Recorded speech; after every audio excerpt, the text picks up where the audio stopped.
بسم اللہ الرحمن الرحیم۔ اختر بھائی، آج کا ہمارا کویشچن یہ ہے کہ پاکستان کے اندر جو موجودہ مہنگائی چل رہی ہے اس کی وجوہات کیا ہیں اور اس سے چھٹکارا حاصل کرنے کے لیے ہمیں کیا کرنا چاہیے؟ بسم اللہ الرحمن الرحیم۔ الصلاۃ والسلام علیکہ یا رسول اللہ، الصلاۃ والسلام علیکہ یا حبیب اللہ۔ آج کا جو آپ کا کویشچن ہے یہ پاکستان کے کونے کونے میں گردش کر رہا ہے اور یہ $1 ٹریلین کا کویشچن ہے۔ بیسیکلی ہمیں دیکھنا پڑے گا کہ کوئی بھی چیز ہو اس کے پیچھے کاز ہوتی ہے۔ ایک قانون ہے، universal principle, the law of cause and effect. یہ مہنگائی بیسیکلی کیا ہے؟ یہ ایک اثر ہے، یہ ایک اثر ہے کسی عمل کا۔ اس عمل کو دیکھنا پڑے گا کہ اس جو کاز ہے اس کی کاز کیا ہے۔ اندھیرا ہوتا ہے تو اس کی کاز کیا ہوتی ہے کہ رات ہو چکی ہوتی ہے۔ اگر آپ دیکھ رہے ہیں کہ پورے ڈے کے اندر روشنی پھیلی ہوئی ہے تو اس کی وجہ یہ ہے کہ سورج چمک رہا ہے، ٹھیک ہے نا۔ اس کی وجہ سے آپ اصل دیکھیں، مہنگائی ایک ایفیکٹ ہے، اس کے پیچھے کازز کیا ہیں۔ ہم دیکھیں گے کہ بنیادی وہ چیز کو ہم اٹھائیں جو حقیقی معنوں میں ایکشنیبل بھی ہو، جو سولوشن بھی لے کے آئے۔ صرف ہم نے کرٹیسزم نہیں کرنا، کنسٹرکٹیو کرٹیسزم کرنا ہے اور کنسنسس ڈیولپ کرنے ہیں، جس سے ہم ان کازز کی طرف جائیں گے، جو ان روٹس کی طرف جائیں گے جن کو لے کے ہم سولوشن کی طرف جا سکتے ہیں۔ According to me, I am the student of leadership. میں سمجھتا ہوں کہ جتنے بھی ترقی یافتہ معاشرے ہیں ان کو اگر آپ دیکھیں تو وہ شروع سے ایسے نہیں تھے۔ لیڈرشپ وہاں پہ پیدا ہوئی، اس لیڈرشپ نے کچھ اقدامات کیے، وہاں پہ بھی مہنگائی ہوگی، غربت ہوگی، مسائل ہوں گے، لیکن لیڈرشپ کی وجہ سے وہ چیزیں کمپاؤنڈ ایفیکٹ کے تھرو 10 20 30 سال لگتے ہیں، پھر آپ جا کے ٹرانسفارم ہو جاتے ہیں، وہ سوسائٹیاں ٹرانسفارم ہو جاتی ہیں۔ ہمیں دیکھنا پڑے گا کہ پاکستان کے اندر اگر مہنگائی ہے تو اس کی بنیادی وجوہات میں سے جو سب سے بڑا کاز ہے، ہم یہ دیکھیں کہ پاکستان کی معیشت کن بنیادوں پہ کھڑی ہوئی ہے۔ بیسیکلی پاکستان کی جو معیشت ہے وہ کھڑی ہوئی ہے ریمیٹنس پہ۔ اوورسیز پاکستانی باہر جاتے ہیں اور وہ جو پیسے بھیجتے ہیں، جو ڈالرز، ریال یا دینار بھیجتے ہیں، ان کی بیس پہ ہمارے گھر چلتے ہیں اور ہماری معیشت جو ہے وہ 20-25 بلین ڈالر کا اس پہ انپوٹ ہو جاتا ہے، جس کی وجہ سے کچھ ہم سمجھتے ہیں کہ ہماری معیشت گرو کر گئی ہے۔ دوسرے نمبر پہ ہماری معیشت قرضوں پہ کھڑی ہوئی ہے۔ پاکستان جب سے بنا ہے، پاکستان کے اندر یہ جتنے بھی ایشوز آئے ہیں، خاص کر فائنینشلی ایشوز، اس کے پیچھے اس کو ختم کرنے کے لیے لیڈرشپ نے وہ اقدامات نہیں اٹھائے جو سسٹینیبل سولوشن ہوتے۔ عارضی حل نکالے گئے ہیں۔ عارضی حل قرضہ لے لیا، کسی دوست ملک سے لے لیا، IMF سے لے لیا، ورلڈ بینک سے لے لیا۔ اس سے پھر کیا ہوا کہ عارضی حل نکلا۔ جو حکومتیں موجود تھیں انہوں نے اپنے ٹینیور کو کور کرنے کے لیے کہ ہم کچھ روڈز بنا لیں، کچھ پل بنا لیں، عوام کو کچھ ریلیف دے دیں جو ان کے بنیادی معاملات ہیں، تاکہ ہماری واہ واہ ہو جائے اور ہمارا ووٹ بینک برقرار رہے۔ بیسیکلی ہوتا یہ ہے کہ جب آپ موجودہ جو آپ کی پین ہوتی ہے، جو آپ کا کرائسس ہوتا ہے، جب آپ صرف اس تک محدود رہتے ہیں کہ یار یہ انسٹنٹ گریٹیفیکیشن کہ مجھے ابھی یہ ایشو میرا حل ہو جائے، تو پھر فیوچر کے اندر آپ کو وہ چیز درد بن کے آتی ہے۔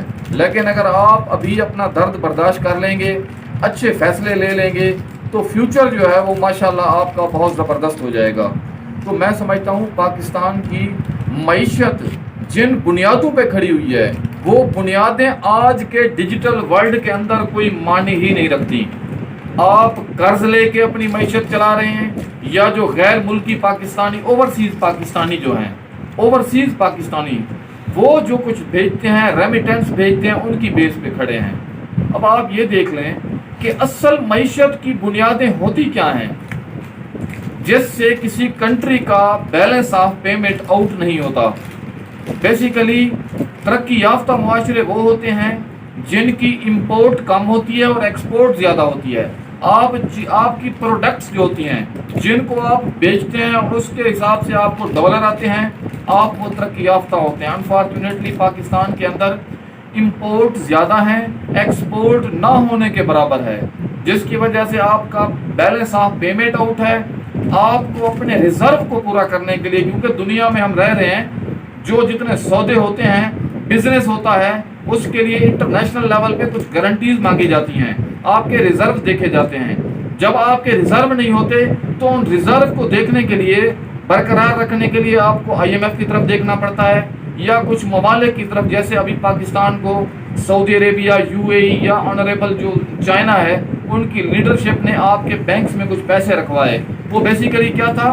حالانکہ وہ پیسے آپ یوز نہیں کر سکتے، وہ صرف انٹرنیشنل لیول پہ بڑے ممالک کو گارنٹی ہوتی ہے کہ یار یہ پیسے، یہ پاکستان کے ریزرو اس لیول پہ ہیں، اور وہی چیز سرٹیفکیٹ بن کے آپ کی پہنچتی ہیں چیزیں۔ اب آپ دیکھ لیں، آپ یہ نہیں دیکھتے کہ پاکستان کے بندرگاہوں پہ کچھ چیزیں آ کے اسٹل کھڑی ہو جاتی ہیں اور وہ آپ کو ملتی نہیں ہیں۔ اس کی بنیادی وجہ یہ ہوتی ہے کہ آپ کو وہ کلیریفیکیشن ملتی نہیں، آپ کے ریزرو نہیں ہوتے، آپ ڈالرز میں پے نہیں کر سکتے۔ تو بیسیکلی میں سمجھتا ہوں کہ جتنے اگر ترقی یافتہ معاشرے ہیں، آپ چائنا کو دیکھ لیں، USA کو دیکھ لیں، UAE کو دیکھ لیں، سعودی عربیہ کو دیکھ لیں، ترکی کو دیکھ لیں، آپ رشیا کو دیکھ لیں، جتنے بھی ایران ہے، جتنے بھی ایون کہ ہمارا ہمسایہ ملک انڈیا ہے، تو انہوں نے کیا کیا ہے؟ انہوں نے اپنی معیشتیں جو ہیں وہ زمین سے پیوست نہیں کی۔ جیسے ہم ایگریکلچر لیول کی اکانومی رکھتے ہیں اور وہ بھی اس میں بھی ہماری ریفارمز نہیں ہیں، انہوں نے کیا کیا ہے کہ اپنی معیشت کو زمین سے اٹھا کے وہ نالج بیسڈ اکانومی کی طرف لے گئے ہیں۔ وہ نالج بیسڈ اکانومی کے تھرو آج آپ یہ دیکھ لیں، یہ ایک چھوٹا سا روم ہے، اس میں کوریا کے اندر ایک لیبارٹری میں بیٹھا ہوا جو سائنٹسٹ جو موبائل بناتا ہے، وہ پوری دنیا کے اندر سیل ہوتا ہے۔ آپ 10 شوگر ملنے لگا کہ اتنا پیسہ نہیں کما سکتے جتنا ایک سائنٹسٹ لیبارٹری میں ایک مہینے میں کما لیتا ہے اس کی پروڈکٹ۔ ہمیں کرنا کیا چاہیے؟ بیسیکلی جب تک آپ اپنا بیلنس آف پیمنٹ بہتر نہیں کریں گے، چیزوں کو خود اپنے ملک میں پروڈیوس نہیں کریں گے، اس وقت تک آپ کا بیلنس آف پیمنٹ ٹھیک نہیں رہے گا، آپ کو قرضے لینے پڑیں گے اور اس کا ایفیکٹ ہر چیز پہ پڑے گا۔ آپ کی سوسائٹی بھی ڈاؤن فال کی طرف جائے گی، آپ کے انسٹیٹیوشن بھی ڈاؤن فال کی طرف جائیں گے۔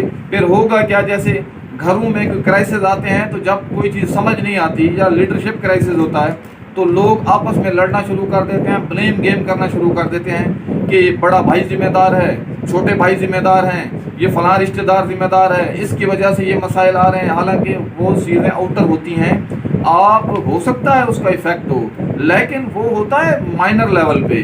جو اصل ایشوز ہوتے ہیں وہ آپ نے خود حل کرنے ہوتے ہیں۔ میں سمجھتا ہوں پاکستان کے پاس یوتھ کی صورت میں سب سے بڑے جو ہے نا ریسورس موجود ہے۔ اگر آج کے دور کے اندر انہیں ڈیجیٹل سکلز دی جائیں، ایسا کریکولم ترتیب دیا جائے جس سے یہ ٹرسٹ وردی پروفیشنل بنے اور پھر پوری دنیا کے اندر یہ لوگ جائیں۔ اب بھی تو پاکستانی جاتے ہیں لیکن وہ لیبر کی صورت میں جاتے ہیں انہی ممالک کے اندر جن میں پاکستانی فورس پہنچ چکی ہے، لیبر فورس، وہاں پہ آپ یہ دیکھ لیں کہ اتنی تیزی سے آرٹیفیشل انٹیلیجنس، روبوٹک ٹیکنالوجی آ رہی ہے کہ جو ایک بلڈنگ پاکستانی کمپنی 1.5 سال میں کھڑا کرتی تھی، آج وہی چائنیز کمپنی چند دنوں کے اندر تیار کر رہی ہے۔ آپ یہ دیکھ لیں اس روبوٹک ٹیکنالوجی کی وجہ سے ہم کتنے بے روزگار ہونے والے ہیں۔ ہمیں ہونا یہ چاہیے کہ ہم بیک ٹو دا بیسکس کی طرف لوٹیں، اقرا کا سبق سمجھیں، ریسرچ اینڈ ٹیکنالوجی کی طرف جائیں، اور سب سے بڑی بات اپنے گورننس کے نظام کو بہتر کریں، رول آف لا کو بہتر کریں۔ آپ کے ملک کے اندر اگر بڑے سے بڑا جو طاقتور ہے وہ بھی انڈر دا لا ہوگا۔ ایک عام آدمی اگر اپلیکیشن موو کرتا ہے اپنے کسی بڑے طاقتور کے خلاف، اگر اسے کورٹ یا اپنے ادارے بلا لیتے ہیں اور اسے اکاؤنٹیبل ٹھہراتے ہیں تو وہاں پہ پھر امن بھی ہوتا ہے۔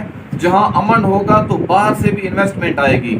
آپ اندر سے آپ کو کچھ سٹیپ لینے پڑیں گے، آپ کو اپنے کنسٹیٹیوشن کے مطابق انسٹیٹیوشن رن کرنے پڑیں گے، اس کے مطابق رول آف لا کو انشور کرنا پڑے گا۔ آپ سب سے جو اہم چیز ہے وہ ہے ایجوکیشن ایمرجنسی۔ ایجوکیشن ایمرجنسی لگائیں اور ڈیجیٹل سکلز جو ہیں وہ یوتھ کو سکھائیں۔ پاکستان ایک بڑا کنٹری ہے، الحمدللہ ہم فری لانسنگ میں بھی 4تھے نمبر پہ آ چکے ہیں، لیکن اگر اسے گورننس لیول پر، اگر اسے نیشنل لیول پر، گورنمنٹ کی سطح پر ان چیزوں کو لاگو کر دیا جائے تو میں سمجھتا ہوں کہ پاکستانیوں کو باہر جانے کی بھی ضرورت نہیں ہے، وہ یہیں بیٹھ کے پوری دنیا سے ڈالر بھی کما سکتے ہیں اور پاکستان کو اکانومی میں ایک بڑا بریک تھرو کر سکتے ہیں۔ اس کے لیے انرجی کرائسس اور ساری چیزیں جو ہے نا یہ بعد کی بات ہیں۔ آپ اگر اپنا لیڈرشپ کرائسس ختم کریں تو ہر چیز آپ کی بہتر ہو جائے گی۔ مہنگائی کا تعلق اس وجہ سے کہ آپ کے پاس پیسہ نہیں ہے، آپ کے پاس کوئی پروڈکٹ نہیں ہے، آپ نے اتنے قرضے اتنے دینے ہیں، تو ضرورت اس عمر کی ہے کہ آپ کفایت شعاری کریں ہر لیول پہ اور یوتھ کو ایجوکیٹ کریں اور آپ ایسی انڈسٹریز لگائیں جو پروڈکٹ آپ کی باہر جائے۔ اب گاڑیاں، موبائل، یہ ساری چیزیں ہم باہر سے منگوا رہے ہیں، اگر ہمارے پاس ریسرچ اینڈ ڈیولپمنٹ ہوگی، ہماری R&D اچھی ہوگی، ہمارے پاس لیبز ہوں گی، ہم وہ خود بنائیں گے، تو یہ چیزیں نہ صرف پاکستانی خود یوز کریں گے بلکہ پوری دنیا کے اندر یہ جائے گا اور یہ پیسہ آئے گا، اس سے آپ کی اکانومی گرو کرے گی اور یہ مہنگائی آپ کی ختم ہو جائے گی۔ جب لاکھوں بلین روپیز جو ہے، جو لاکھوں پاکستانی بلین ڈالر کما رہے ہوں گے، تو آپ یہ دیکھ لیں کہ ہر گھر مضبوط ہوگا۔ تو میں سمجھتا ہوں مہنگائی اصل ایشو نہیں ہے، اصل کچھ سٹیپس اٹھائیں۔ آپ کی معیشت زراعت کے ساتھ کھڑی ہوئی ہے، اس کو نکالیں اوپر، اس کو نالج بیسڈ اکانومی کی طرف لے کے جائیں۔ آج جتنے ترقی یافتہ ممالک ہیں، آج وہ یہ ساری چیزیں خود پروڈیوس کر رہے ہیں، ہم تو ابھی وہیں پہ کھڑے ہوئے ہیں۔ اور یہ کہاں سے آتی ہیں؟ وہی اقرا کے سبق سے آتی ہے کہ اللہ پاک نے جو ہمیں میسج دیا ہے اپنے حبیب کے تھرو، ہمیں آپ سرکار دو عالم صلی اللہ علیہ وآلہ وسلم کی سیرت سے سیکھ کے آگے بڑھنا ہے۔ آپ سرکار صلی اللہ علیہ وآلہ وسلم جب مدینے میں تشریف لے گئے تو جو بڑے بڑے سٹیپس اٹھائے تھے، ان میں ایک سٹیپ یہ تھا، آپ نے ایک ادارہ بنایا تھا جہاں حضرت صحابہ کرام رضی اللہ تعالیٰ عنہ کو ایجوکیٹ کیا جاتا تھا۔ ہمیں ایجوکیشن کو نمبر 1 پرائرٹی دینی چاہیے، وہ وقت پھر دور نہیں جب ہم دنیا کی ترقی یافتہ معاشرے ہوں گے۔ Thank you very much.